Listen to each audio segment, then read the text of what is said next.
Petugas BPBD Kota Denpasar awal mula masih diliputi kebimbangan. Di satu sisi harus melaksanakan tugas kemanusiaan, di sisi lain mereka juga harus memastikan tidak tertular virus ini. Yang paling miris, beberapa waktu yang lalu sahabat-sahabat saya, ya keluarga sahabat-sahabat saya terdekat juga terkena COVID-19 bahkan meninggal.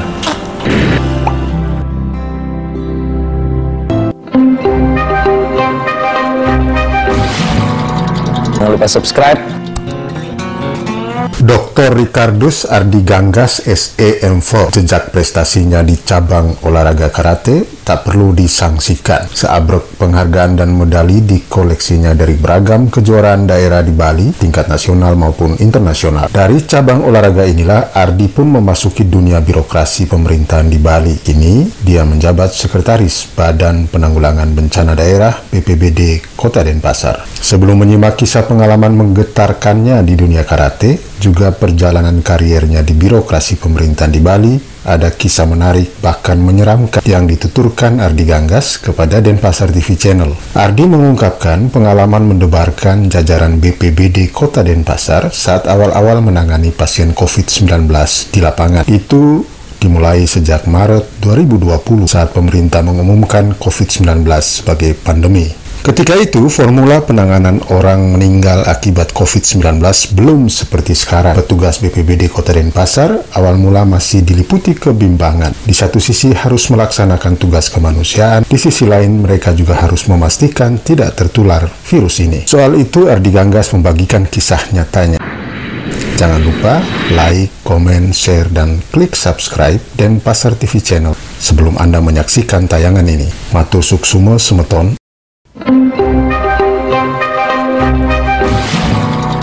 Jangan lupa subscribe. Karena COVID saya rasakan langsung, semua susah dan senang, semua ketakutan. Ya, saya rasakan langsung semua. Pernah ingat mungkin kejadian ada bule yang meninggal di Jalan Imam Mojol itu, ya. Nah, itulah anggota kita yang evakuasi. Semua dengan ketakutan. Saat itu ya saya ingat evakuasi bule itu dengan prasarana APD yang apa adanya, ya. Itu semua pada ketakutan semua, termasuk anggota kita. Cuma tidak pilihan, kita harus bertugas. Itu yang pertama. Kejadian lain itu lagi, kita pernah mengevakuasi pasien COVID-19 dan saat itu belum ada tempat kita harus evakuasi kemana. Saat itu di sempat transit di kantor ini. Akibatnya beberapa rekan-rekan yang berdinas ke kantor tidak ada yang mau masuk ke kantor lagi. Mereka tidak berani ke kantor. Mereka telepon, mereka ngebreak, melaporkan Pak Komandan, katanya kami tidak berani ke kantor karena kita ketahui bahwa ada sempat transfer pasien COVID-19 di kantor. Jadi ketakutan sekali. Saat itu memang kita masih mencari bentuk bagaimana cara mengevakuasi, bagaimana cara penanganan COVID, ya kan? Semua dengan penuh ketakutan. Ya, kita tidak ada pilihan, kita tidak bisa menghindar. Ya, selanjutnya kita mendorong kepada teman-teman semuanya bagaimana cara penanganan COVID-19. Saat itu mulai berangsur waktu demi waktu kita sudah bisa mengetemukan polanya. Tapi yang terkini kita ketahui bahwa hampir setiap hari anggota di lapangan itu melaksanakan evakuasi. Ya kan, sekarang sulit dibedakan. Setiap kali ada orang sakit saja, pasti penanganannya selalu penanganan protokol kesehatan. Ya, kita tidak tahu, bisa saja selain dia sakit yang dia derita, bisa juga ada sakit terkait COVID. Oleh sebab itu, semua petugas yang menangani pasien di lapangan wajib mempergunakan alat pelindung diri protokol kesehatan COVID-19. Dalam perjalanan waktu, banyak anggota saya juga terpapar karena COVID-19. Ini yang pilihan paling sulit sekali. Jadi saya melaporkan kepada pimpinan, kami berkoordinasi bagaimana cara penanganan. Kalau secara umum biasanya kan di lockdown, kantor itu ditutup. Tapi kami ini berat. Apa yang harus kami lakukan? Kami punya tugas di garda paling depan, harus mengevakuasi pasien, baik pasien yang korban kecelakaan, pasien yang sakit, dan pasien COVID-19. Kalau kita mengikuti pola-pola yang seperti pada umumnya, melockdown semua, siapa yang harus melaksanakan? Ya kan? Saya berpikir, waduh, bagaimana Pak Wali Kota, bagaimana Pak Wakil, bagaimana melayani masyarakat Kota Denpasar. Oleh sebab itu setelah saya lapor kepada pimpinan, kami mengambil satu keputusan bahwa hanya regu itu saja dan regu yang terdekat saja yang kita tidak masuk. Ya, selanjutnya mereka kita liburkan, kita isolasikan mandiri, dan tempat itu kita sterilisasi dengan melakukan desinfektan, dan itu kita diamkan selama 4 jam saja. Selanjutnya mereka masuk lagi kembali bertugas. Itu terus dilakukan. Dan yang paling mengharukan, ada beberapa anggota saya itu terpapar COVID-19. Begitu juga kami laksanakan. Jadi saya paham benar bagaimana cara menangani COVID-19, bagaimana sahabat-sahabat staf saya mengalami COVID-19, dan beragendakan ragam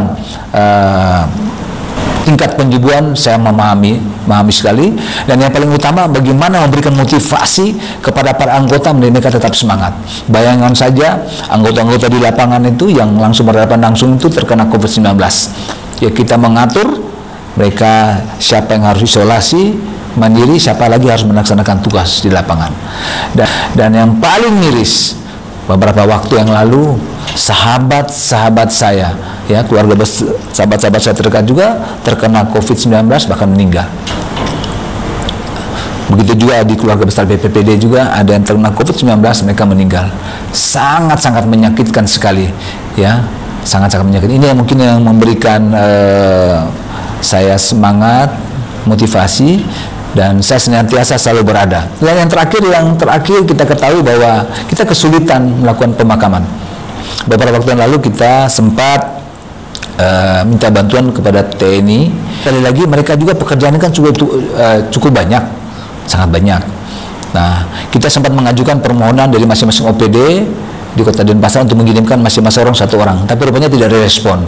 Ya, saya melapor kepada pimpinan, dan kami menjadi sekali ketakutan.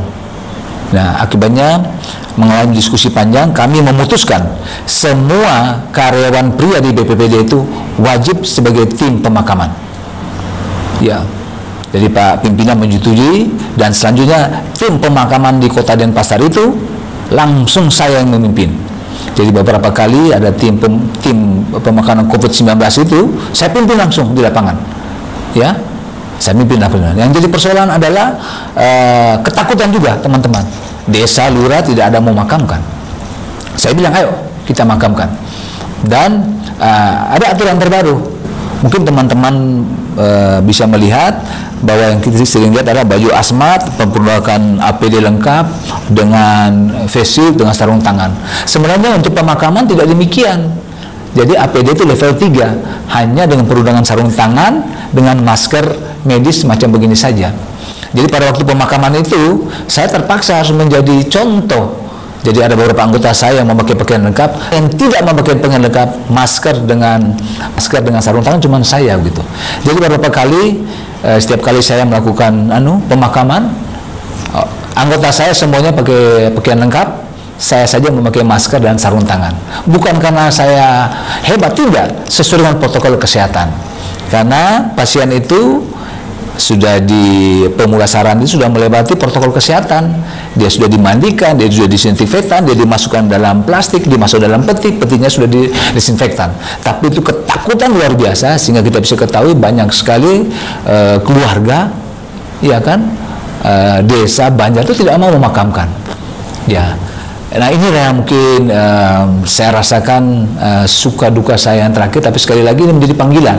Ya, menjadi panggilan tugas buat saya senantiasa hadir. Jadi setiap kali kalau ada evakuasi, setiap kali ada pemakaman, pasti saya hadir di lapangan dan saya ikut bersama-sama. Karena mereka tidak boleh ada ruang dalam hati mereka. Kalau seandainya mereka sampai ada ketakutan, siapa lagi harus melaksanakan tugas di lapangan? Makanya setiap kali ada tugas-tugas berkaitan masalah penanganan COVID, saya selalu hadir di lapangan. Dan ini bukan saja COVID, ketika dulu bom Bali, ketika dulu ada kebakaran-kebakaran besar, contohnya pada waktu kebakaran besarnya di Pasar Kumbasari, saya tidak pulang sama 2 hari, saya berdiri terus di sana. Sekali lagi, puji Tuhan, saya sampai detik ini diberkati kondisi fisik relatif sangat baik, prima, sehingga tugas-tugas di lapangan itu saya bisa laksanakan dengan sangat baik. Mudah-mudahan ke depan saya dijauhkan dari mara bahaya dan dari segala penyakit, sehingga tugas-tugas penanganan COVID di Kota Denpasar ini bisa saya laksanakan dengan baik. Jangan lupa subscribe